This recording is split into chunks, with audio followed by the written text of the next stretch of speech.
sump guard made of polypropylene.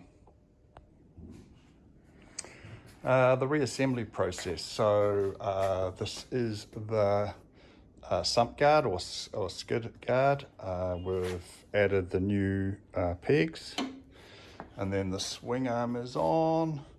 So I'll turn it over and start adding more components.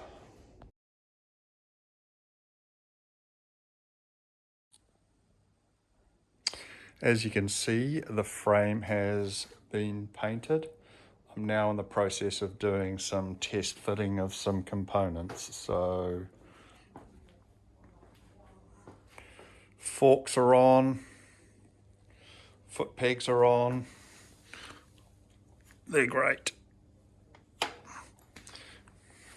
Swing arms on, test shocks are on, and then there's the exhaust and the muffler placement. So that's going to be a fairly tricky process.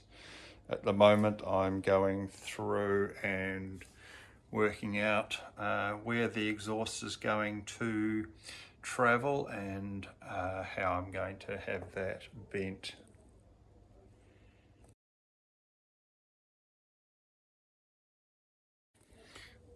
The sump guard is on. That's polyprop